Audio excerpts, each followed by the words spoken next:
Everyone welcome back to my another vlog. होर सारे किदा चंगे? चलो तुसी चंगे तो असी बहुत ही चंगे।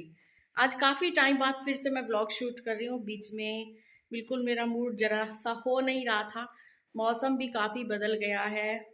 तो थोड़ी सी सबको पता है कि घर में जब मौसम बदलता है तो काफ़ी काम फैल जाता है। जैसे कि आपको सोफ़ों के कवर बदलने हैं, मैं आपको दिखाती हूँ। मैंने भी अपने सोफ़ों के कवर कुछ चेंज किए हैं।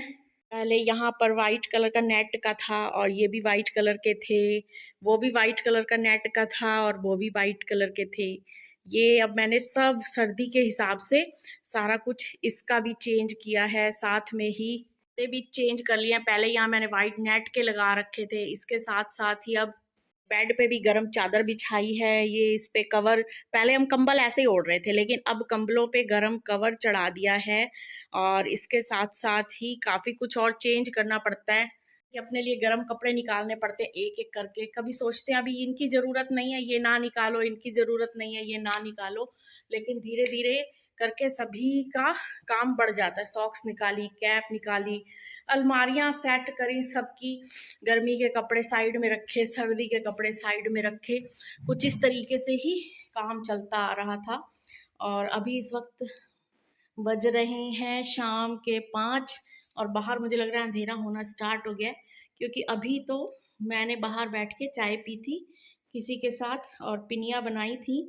पिनिया बनाती हूँ और जो अपने कुछ मिलने जुलने वाले हैं उनको मैं पहुँचा देती हूँ कुछ एज अ गिफ्ट सर्दियों का, क्योंकि कुछ लोगों के साथ वाकई इतना अटैचमेंट बना रहता है कि आप उनको ऐसी चीज़ें देते हो और वो भी आप लोगों के साथ ही काफ़ी खुश रहते हैं और उन चीज़ों को एक्सेप्ट करते हैं।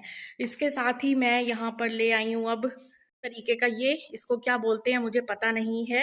अब डेली शाम को मैं इसमें क्या करती हूँ, एक स्पेशल सी वो आती है हवन टाइप की सामग्री, उसको जलाती हूँ। इतना अच्छा लगता है और उसकी खुशबू पूरे कमरे में फैल जाती है। तो क्या होता है कि पूरे घर में ना ऐसे लगता है हवन हुआ हुआ है।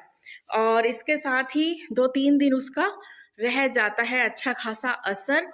और मैं आपको दिखाऊं, ये हम लाए हैं पतंजलि से और ये देखो ये है, ये लाए हैं। इसकी बहुत अच्छी खुशबू आती है और ना घर में एक पॉजिटिविटी सी होने लग जाती है, क्योंकि अब बच्चे तो चले गए हैं, उसके कारण ना घर अकेला अकेला सा लगने लग जाता है।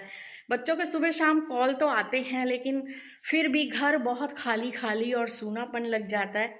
आज मेरे हस्बैंड भी ज़रा गए हैं डॉक्टर के पास, उनकी भी कुछ थोड़ी सी प्रॉब्लम हो रही थी, तो वो गई हैं डॉक्टर के पास और अभी तक आए नहीं हैं। उन्होंने लंच किया नहीं है, इस चक्कर में मैंने भी लंच नहीं बनाया तो है लेकिन किया नहीं है।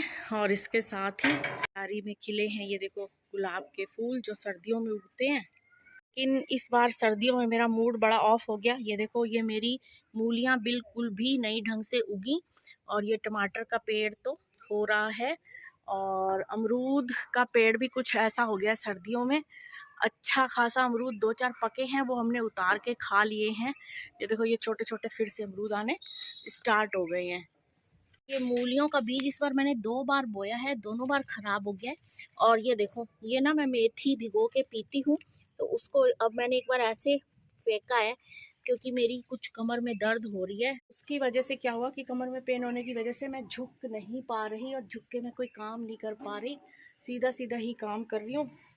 तो ये है झुकने वाला काम, तो झुक तो मैं सकती नहीं। और इसके साथ साथ ही ये देखो फूल कितने सुंदर हो गए हैं, देखो ये कितना सुंदर झुंड बन गया है फूलों का बिल्कुल ही। और ज़्यादा इस बार कुछ खास नहीं हुआ, लेकिन ये फूल उगाने पर भी मैंने काफ़ी मेहनत की है। तो फूलों को उगाने के लिए मैंने क्या किया कि इस बार तो जो खल होती है सरसों के, जब सरसों का तेल निकलता है उसकी जो खली बचती है वो अक्सर भैंसों को भी खिलाई जाती है, वो मैंने ली, उसको पानी में भिगोया और एक दिन पूरा भिगोया। उसके बाद उस वाले पानी में डिल्यूट किया लगभग 1 बाल्टी पानी और सभी प्लांट्स को दिया। उससे उनकी पत्तों में शाइनिंग आ गई है, उनकी ग्रोथ अच्छी हुई है, फूल आ गए हैं अच्छे। ये मैंने तो सोचा था गुलदावरी वाइट वाली है, लेकिन ये वाइट वाली गुलदावरी नहीं थी, ये थी येलो वाली। तो ये बस कुछ इस तरीके से हुआ है। इस बार सर्दी में ज़्यादा मैं काम बिल्कुल भी नहीं कर पा रही, क्योंकि सर्दी में मैंने कुछ और काम शुरू कर लिए हैं, वो मैं आपको बाद में बताऊंगी। इस बार क्या हो रहा है कि ठंड देखने वाली नहीं है, लेकिन ठंड शरीर को लग रही है। 2-3 दिन पहले मैंने भी मोटे कपड़े नहीं पहने थे, तो मुझे ठंड लग गई थी, जिसके कारण अब मुझे फिर कैप वगैरह पहननी पड़ रही है। ब्लर आ रहा है, लाइट भी बहुत ज़्यादा तमाशा कर रही है, लाइट भी पता नहीं क्या हो गया, नहीं आ रही। और देखो घर में ना इतना अच्छा इस बार माहौल बना लिया है मैंने और मेरे हस्बैंड ने। बच्चों के जाने के बाद इतना दिमाग अजीब सा हो गया, अपने आप को बहलाना पड़ रहा है। ये देखो इस बार क्या करा है हमने, अरोमा डिफ्यूज़र है, इसमें नीम का तेल बना के डाला है और साथ में इसमें कपूर डाल देते हैं और इसको जला देते हैं। ये हम सुबह उठते ही जला देते हैं। इससे हमने एक बहुत बड़ा चेंज देखा है। एक तो पूरे घर में खुशबू फैली रहती है और ये बहुत अच्छी वाली खुशबू होती है। ऐसे लगता है जैसे किसी मंदिर वगैरह में गए हैं या हवन हुआ है या घर में कोई अच्छा पूजा का काम हुआ है। तो क्या होता है कि ये हम सुबह से जला देते हैं, रात तक जलता रहता है। ना तो घर में मच्छर आ रहे हैं, ना मक्खी आ रही है और बहुत अच्छा साफ-सुथरा सा लगता है। दिमाग में ना शांति आती है और अध्यात्म की ओर दिमाग जाता है। जो लोग परेशान हैं इस वजह से कि उनका जो ध्यान है एकाग्र नहीं हो रहा, अध्यात्म की तरफ मन करता तो है लेकिन नहीं जा रहे, उनके लिए मैं एक बहुत ही बढ़िया टिप्स बता दूँ कि आप स्टार्टिंग करो इन चीज़ों से। आप घर में कपूर जलाओ, हवन की कोई सामग्री जलाओ, आप थोड़ा-सा टाइम बनाओ, उसमें दिया जलाओ, आरती करो, पूजा करो, आप जिस भी ईश्वर को मानते हो, उसको मानना स्टार्ट करो। कम से कम भी 10 मिनट आप स्टार्ट कीजिए और उस चीज़ को दीजिए। फिर आप उसका असर देखिए कि वो जब टाइम आने वाला होगा शाम को, तो आपका ध्यान अपने आप उस ओर खींचने लग जाएगा और आप चाहोगे कि यार अगर मैं ये काम नहीं कर पा रहा तो मुझसे बहुत बड़ा पाप हो रहा है। तो आपको ये फीलिंग आने लग जाएगी और आप जिस भी अपने ईश्वर को मानते हो या नहीं मानते तो अब मानना स्टार्ट कर दीजिए। छोटा सा एक मंदिर ले आइए, जितना भी आप ला सकते हैं और उसमें आप फ़ोटो रखिए जिसको भी आप मानते हैं और उनके अगर सुबह टाइम नहीं मिलता तो शाम को आप आरती, दिया वगैरह ये जला सकते हैं, अगरबत्ती जलाइए। जो कुछ आप खाते हैं, बनाते हैं, वो भोग लगाइए। फिर आप देखिए आपको कितना अच्छा लगेगा। अगर आप दिन के 10 मिनट भी आप उस ओर दे देते हैं ना, तो आपको ऐसा लगेगा कि आज पूरा मेरा दिन सफल हो गया है। फिर आपको ऐसी-ऐसी हैबिट पड़ जाएगी कि आपका मन करेगा कि वहाँ उस वाली जगह पे इतनी शांति हो जाती है कि आप घर में जब भी कोई परेशानी, मुसीबत होती है, आप भाग के वहाँ चले जाते हो। तो आपको ऐसा लगता है कि मुझे एक बहुत बड़ा सपोर्ट मिल गया है। ये एक्सपीरियंस मेरा खुद का है और मुझे ऐसे लगता है मैं कुछ खाना बनाऊँ तो फटाफट में वो मुझे बुला रहे हैं, मुझे भोग के लिए लगाना है। फिर ऐसा महसूस होने लग जाता है कि यार दुनिया के तो सारे काम हमने कर ही लेने हैं, लेकिन ये जो अब उम्र जा रही है हमारी ना, इसमें थोड़ा-सा भगवान का नाम भी लेना बहुत ज़रूरी है क्योंकि उसी ने हमें सारे जो भी हमारे पास सहूलतें हैं वो दी हैं और उसका जो होता है दुःख देने का भी टाइम होता है हमारे कर्मों के हिसाब से, तो वो हमें दुःख भी देगा। तो उस दुःख को हमें सहन करने की शक्ति हमें वहीं से मिलेगी। इसीलिए चाहे एक बार 10 मिनट या 5 मिनट से स्टार्टिंग कीजिए, दिया जलाइए, अगरबत्ती जलाइए, जिस भगवान को मानते हैं, थोड़ी देर उसका जाप कीजिए, पर एक मंदिर घर में ज़रूर लगा लीजिए, उससे आपको वो जगह बुलाएगी। तो आप कुछ ऐसा कीजिएगा। मेरे साथ तो ऐसा हुआ है, मेरे को बहुत अच्छा लगा है, तभी मैं आपको बता रही हूँ। और सबसे बड़ी बात है, बढ़ती एज के साथ सुकून चाहिए। आपकी आत्मा को सुकून चाहिए, आपके दिमाग को सुकून चाहिए, वो आपको इन्हीं चीज़ों से मिलेगा। चाहे आप दुनिया की कोई भी चीज़ ले लें, लेकिन आखिरी सुकून आपको इन्हीं चीज़ों से ही मिलेगा। मैंने लंच में बनाई थी आज पत्ता गोभी की सब्जी, आटा भिगोन के रखा हुआ था, लस्सी भी बना दी थी।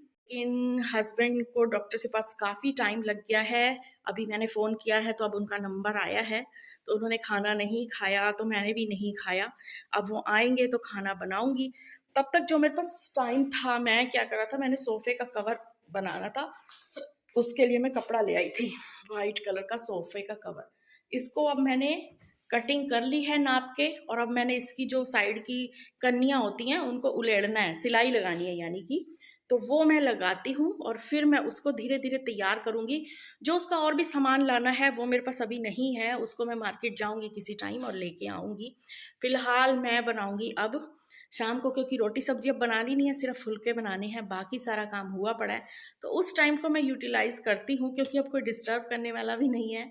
पहले बच्चे होते थे तो फ़िक्र होता था कि उन्हें शाम को भी कुछ चाहिए, रात को भी कुछ चाहिए। उनकी बोल-चाल, उनका बातें करना, उनका इंतज़ार करना, ये सब में टाइम बीत जाता था, लेकिन अब नहीं बीतता वो टाइम। तो ऐसे लगता है उस टाइम पे कुछ और काम कर लिया जाए। तो अब मैं सोफ़े के कवर बना रही हूँ और जब वो बन जाएंगे तो मैं आपको उसका फुल लुक दिखाऊंगी। तो बस इसी के साथ करती हूँ वीडियो का एंड, फिर मिलूंगी एक नई वीडियो के साथ। तब तक तुसी आपदा ख्याल रखिया जी, असी आपदा ख्याल रखांगे। बाकी सारियां दा रब राखा।